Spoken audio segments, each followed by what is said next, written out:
सर्व विद्यार्थ्यांच्या दृष्टीने इयत्ता 10वीचं वर्ष हे आयुष्यातील सर्वात महत्त्वाचे वर्ष आहे। या वर्षामध्ये आपल्याला सर्व विषयांचं नियोजन करावं लागतं। नियोजनानुसार आपल्याला अभ्यासही करावा लागतो। दररोजचा किती वेळ आपल्याला अभ्यास होतो त्यानुसार आपल्याला नियोजन करावं लागतं। नियोजनाचाच एक भाग म्हणजे आपल्या प्रश्नपत्रिकेचे स्वरूप आणि प्रत्येक प्रकरणाला किती गुण विभागणी दिलेली आहे हे महत्त्वाचं आपल्याला माहित असणं आवश्यक असतं। जर आपल्याला प्रत्येक प्रकरणाची गुण विभागणी माहिती असेल तर आपल्याला अभ्यास करण्यासाठी खूप सोपं जातं। जर आपल्याला गुण विभागणी नसती दिली आणि आपण अभ्यास करीत राहिला असतो तर बोर्डाने आपल्याला प्रत्येक प्रश्नावाईज गुण विभागणी दिलीच नसती। हे नियोजन लागावं यासाठी आपल्याला प्रत्येक प्रकरणासाठी गुण विभागणी दिलेली आहे। अशीच आपण गणित या विषयाची गुण विभागणी आणि प्रश्नपत्रिकेचे स्वरूप आजच्या व्हिडिओमध्ये पाहणार आहोत। यामध्ये गणित भाग 1 आणि गणित भाग 2 असे गणिताचे 2 भाग आहेत। गणित भाग 1 मध्ये 6 प्रकरणं आहेत आणि गणित भाग 2 मध्ये 7 प्रकरणं आहेत। त्यांची गुण विभागणी काय आहे ते आपण पाहूया। गणित भाग 1 त्यामध्ये अनुक्रमांक, प्रकरणाचे नाव आणि गुण या समोर दिलेले आहेत। त्यामध्ये पहिले प्रकरण 2 चलातील रेषीय समीकरणे हे प्रकरण आपल्याला 12 मार्कासाठी परीक्षेला येणार आहे। नंबर 2 वर्ग समीकरण हे प्रकरण सुद्धा 12 मार्कासाठी आपल्याला परीक्षेला येणार आहे। नंबर 3 अंकगणितीय श्रेणी हे प्रकरण आपल्याला 8 गुणांसाठी येणार आहे। नंबर 4 अर्थनियोजन हे प्रकरण 8 गुणांसाठी येणार आहे। नंबर 5 संभाव्यता हे प्रकरण 8 गुणांसाठी येणार आहे आणि नंबर 6 सांख्यिकी हे शेवटचं प्रकरण 12 गुणांसाठी येणार आहे। आपण पूर्ण प्रश्नपत्रिकेचे मार्क जर टोटल केले तर 60 गुणांसाठी आपल्याला हे प्रकरण येणार आहे। त्यापैकी आपल्याला 40 गुणांचे प्रश्न सोडवायचे असतात। या ठिकाणी पहा, पहिलं प्रकरण, दुसरे प्रकरण आणि 6वे प्रकरण आपल्याला 12, 12 आणि 12 म्हणजे 3 प्रकरण ही 36 मार्कांसाठी परीक्षेला येणार आहेत। आणि प्रकरण नंबर 3, 4 आणि 5 हे 8 मार्कांसाठी येणार आहेत। म्हणजे 8 दूने 16 आणि 8 त्रिक 24 मार्कांसाठी ही 3 प्रकरण येणार आहेत। आणि पहिलं प्रकरण, दुसरं आणि 6वं हे 12 मार्कासाठी म्हणजे 36 मार्काचे येणार आहेत। असे एकूण आपल्याला 60 मार्कासाठी परीक्षेला हे सगळे प्रकरण येणार आहेत। त्यापैकी आपल्याला 40 मार्काचे सोडवायचे आहेत। त्यानंतर गणित भाग 2 यामध्ये अनुक्रमांक, प्रकरणाचे नाव आणि एकूण गुण। यामध्ये पहिले प्रकरण समरूपता आपल्याला 10 गुणांसाठी परीक्षेला येणार आहे। दुसरे प्रकरण पायथागोरसचे प्रमेय परीक्षेला 7 गुणांसाठी येणार आहे। तिसरे प्रकरण वर्तुळ हे 12 गुणांसाठी येणार आहे। चौथे प्रकरण भौमितिक रचना हे 7 गुणांसाठी येणार आहे। पाचवे प्रकरण निर्देशक भूमिती हे 7 गुणांसाठी येणार आहे। 6वे प्रकरण त्रिकोणमिती हे 7 गुणांसाठी येणार आहे। आणि शेवटचे 7वे प्रकरण महत्त्वमापन हे प्रकरण आपल्याला 10 गुणांसाठी परीक्षेला येणार आहे। या सर्व प्रकरणांच्या गुणांची बेरीज केली तर 60 येते। त्यापैकी आपल्याला परीक्षेमध्ये 40 गुणांचे प्रश्न सोडवायचे आहेत। मी तर म्हणेन की ज्या विद्यार्थ्यांना 40 पैकी 40 मार्क घ्यायचे आहेत त्यांनी आर मधले सुद्धा प्रश्न जर सोडवले तर निश्चित कोठे जर कमी जास्त मार्क झाला तर आपल्याला नंतरच्या प्रश्नामध्ये जास्त मार्क मिळेल आणि तुम्हाला 40 पैकी 40 गुण आपल्या गणित भाग 2 ला आणि 40 पैकी 40 गुण गणित भाग 1 ला मिळतील।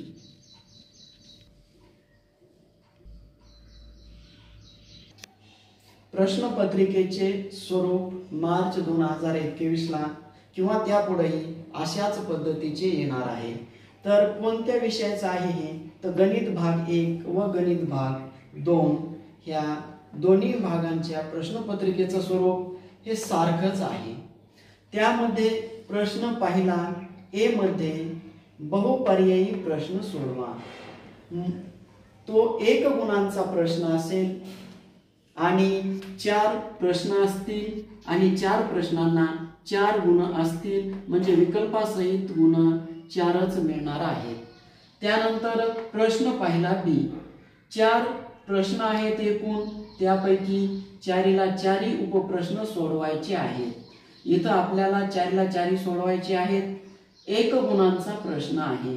प्रश्न पहिला बी ला 4 गुण आहेत आणि विकल्पासहित गुण सुद्धा 4 आहेत।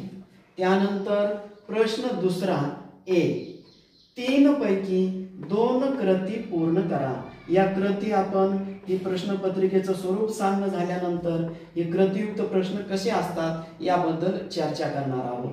3 पैकी 2 कृती पूर्ण करा, 2 गुणांचे प्रश्न असतील, म्हणजेच आपल्याला एकूण 4 गुण आहेत, पण 6 गुणांपैकी आपल्याला 4 गुणांचे म्हणजे 2 प्रश्न आपल्याला 2 गुणांचे सोडवायचे आहेत। त्यानंतर प्रश्न दुसरा बी एकूण प्रश्न आपल्याला यामध्ये 5 आहेत। त्या 5 उपप्रश्नापैकी आपल्याला 4 उपप्रश्न सोडवायचे आहेत, म्हणजेच या ठिकाणी प्रत्येक प्रश्न हा 2 गुणांचा असेल, म्हणजेच या ठिकाणी 8 गुण आपल्याला मिळवायची आहेत। किती गुणांपैकी, तर 10 गुणांपैकी आपल्याला 8 गुण मिळवायचे आहेत। त्यानंतर प्रश्न तिसरा ए 2 पैकी 1 कृती पूर्ण करा। यामध्ये 3 गुणांचा प्रश्न आहे, म्हणजे 2 कृती देणार आहेत, पण 2 कृतींपैकी आपल्याला 1 कृती पूर्ण करायची आहे। त्यामध्ये 3 गुणांसाठी तो 1 प्रश्न असेल, म्हणजे यामध्ये आपल्याला 3 मार्क मिळवायचे आहेत। किती मार्कांपैकी, तर 6 मार्कांपैकी। प्रश्न तिसरा बी 4 प्रश्नांपैकी 2 उपप्रश्न आपल्याला सोडवायचे आहेत। प्रश्न तिसऱ्या बी मध्ये एकूण 4 प्रश्न असणार आहेत।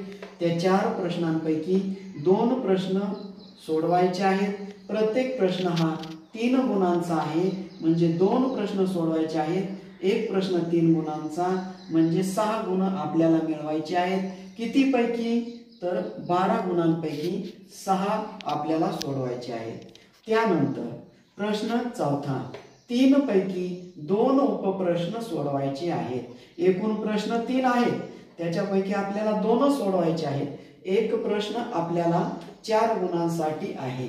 मग एक प्रश्न 4 गुणांसाठी असेल तर 2 गुणांचे 8 गुण होतील आणि एकूण 3 प्रश्न आहेत, त्यांचे विकल्पासहित 12 गुण होतील, म्हणजे 12 गुणांपैकी आपल्याला या प्रश्नामध्ये 8 गुण मिळवायचे आहेत।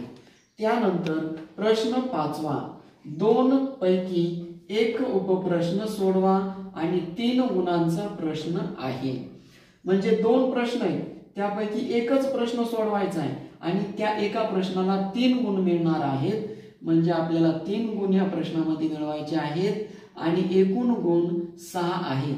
6 पैकी 3 गुण मिळवायचे आहेत। या ठिकाणी जर आपण गुणांचं आपल्याला 40 गुण मिळवायचे आहेत या 60 गुणांपैकी, माझं मत असं आहे की जर आपल्याला 40 पैकी 40 गुण मिळवायचे असतील गणित या विषयामध्ये, तर तुम्हाला 60 पैकी 60 गुणांचा प्रश्नपत्रिका सोडवावी लागेल। म्हणजे एखादा जरी कुठे मार्क कमी झाला तरी दुसऱ्या प्रश्नामध्ये तो आपल्याला मिळवता येईल। हे झालं प्रश्नपत्रिकेचं स्वरूप। या प्रश्नपत्रिकेच्या स्वरूपामधील प्रत्येक प्रश्नाची आपण उपप्रश्नाची माहिती घेऊ। त्यामध्ये गणित भाग 1 मधलचं बहुपर्यायी प्रश्न सोडवा। म्हणजे या प्रश्नामध्ये कसे प्रश्न असतात, तर 1 प्रश्न दिलेला असतो, त्याच्या खाली 4 पर्याय असतात. 4 पर्यायांमध्ये एक पर्याय बरोबर असतो आणि दुसरे 3 पर्याय बरोबर असल्यासारखे वाटतात पण चुकीचे असतात. मग जो आपला पर्याय आहे त्याला आपण नंबर लिहायचा आणि त्याच्या पुढे ABCD असे 4 पर्याय आहेत. त्याच्यापैकी ए बरोबर असेल तर ए लिहा आणि त्याच्या पुढे त्याचं उत्तर लिहा. बी बरोबर असेल तर बी म्हणून लिहा आणि त्याच्या पुढे त्याचं उत्तर लिहा.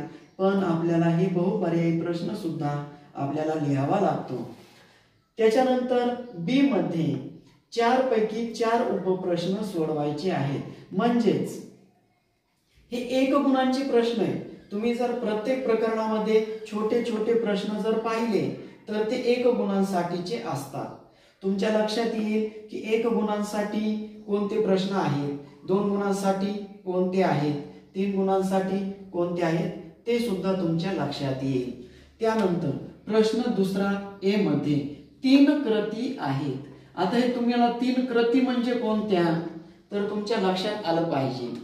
तर आपल्याला प्रत्येक प्रकरणामध्ये अर्ध आपल्याला गणित सोडून दिलेलं असतं आणि अर्ध आपल्याला रिकाम्या चौकटी दिलेल्या असतात. तुम्ही पुस्तक जर पाहिलं तर सोडून दिलेल्या प्रश्नांमध्ये सुद्धा तशा प्रकारचे प्रश्न आहेत आणि सराव संचामध्ये संकीर्ण प्रश्न संग्रह मध्ये सुद्धा तशा प्रकारचे प्रश्न आहेत. याला कृतीयुक्त प्रश्न म्हणतात. आणि 2 गुणांसाठी येणार आहेत. म्हणजे अर्ध्या मार्कासाठी जरी एक रिकामी चौकट धरली तरी आपल्याला 4 रिकाम्या चौकटी या प्रश्नामध्ये येऊ शकतात.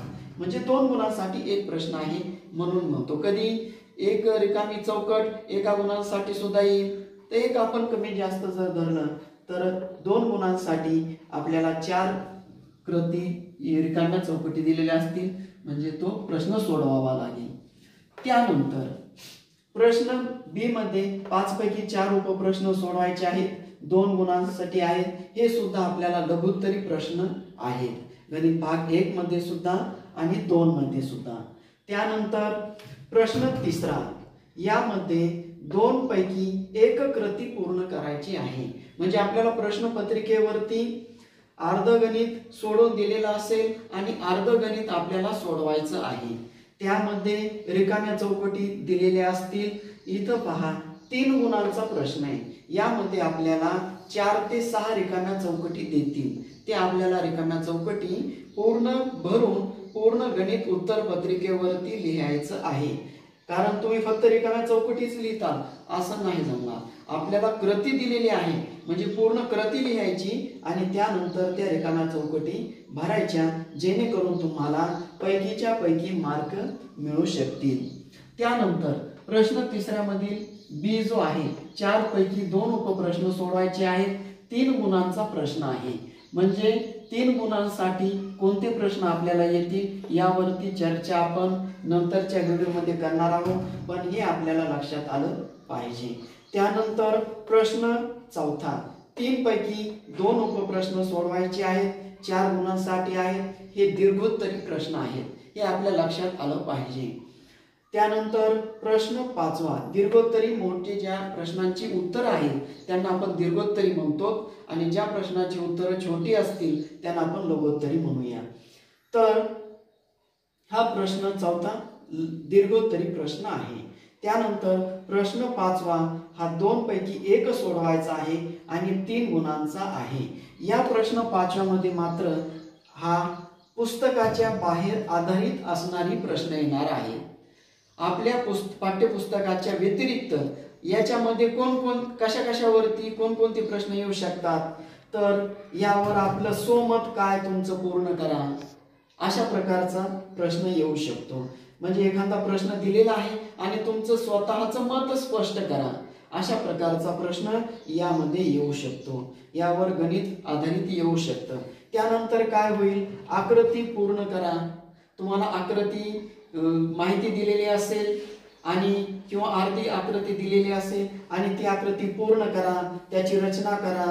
अपूर्ण रचना दिलेली असेल ते सुद्धा तुम्हाला या प्रश्नामध्ये येऊ शकतं. एखादी माहिती दिलेली असेल त्या माहितीच्या आधारावरती तुम्हाला प्रश्न विचारलेला असेल, एखादा प्रसंग असेल, माहिती असेल, त्याच्यावरून उदाहरण तयार करणे हा आव्हानात्मक प्रश्न 5वा आहे. त्यावरती आपल्याला विशेष काळजी घ्यावी लागेल, विशेष तयारी करावी लागेल. म्हणजेच काय, मुक्तोत्तरी प्रश्न म्हणजे तुमचं स्वमताला आपण मुक्तोत्तरी प्रश्न असं म्हणूया की ज्याचं उत्तर हे तुमचं असू शकतं. आपण अंदाजा काय बांधू शकतो, तुम्ही अंदाज एखाद्या उदाहरणाबद्दल, एखाद्या प्रसंगाबद्दल काय मांडू शकता, अशा प्रकारचा प्रश्न येऊ शकतो. किंवा एखादा उतारा दिलेला असेल आणि त्या उतारावरती सारांश लिहा, अशा प्रकारचा प्रश्न 5वा तुम्हाला परीक्षेला येऊ शकतो. तर या प्रश्नामध्ये तुम्हाला चांगली तयारी करणं आवश्यक आहे. त्यानंतर प्रश्न 3रा बी मध्ये गणित भाग 2 पहा. प्रश्न 3रा बी मध्ये गणित भाग 2 मधील एक प्रमेय येणे अपेक्षित आहे. आपल्याला पुस्तकामध्ये जेवढे प्रमेय आहेत त्या प्रमेयांपैकीच एक प्रमेय प्रश्न 3रा बी मध्ये येईल अशी अपेक्षा आहे. हा प्रमेयाचा प्रश्न आहे. या 2 उपप्रश्नापैकी एक आपल्याला प्रमेयाचं विधान दिलेलं असेल आणि त्याचे पक्ष, साध्य, सिद्धता, आकृती आपल्याला पूर्ण करायची आहे. हे गणित 2 भाग मध्ये येणार आहे. अशाच प्रकारे आपण माझ्या नंतरच्याही व्हिडिओमध्ये आपण या गुणांचा आपण लक्ष देऊया आणि तशा प्रकारे तुम्हाला मार्गदर्शन जेवढे करता येईल तेवढे आपण करूया. आजच्या व्हिडिओमध्ये आपण गणित या विषयामधील प्रकरणानुसार गुणविभागणी पाहिली आणि प्रश्नपत्रिकेचे स्वरूप पाहिले. आपण दोन्ही कन्सेप्ट तुम्हाला समजले असतील, गुणविभागणीही समजली असेल आणि प्रश्नपत्रिकेचे स्वरूप सुद्धा समजले असेल. तर माझे चॅनल मॅथ SVJ या चॅनलला सबस्क्राईब करा. तुम्हाला माझे अशाच प्रकारचे नवनवीन माहिती मिळवण्यासाठी तुम्हाला माझे व्हिडिओ मिळतील. लाईक आणि सबस्क्राईब करा. धन्यवाद.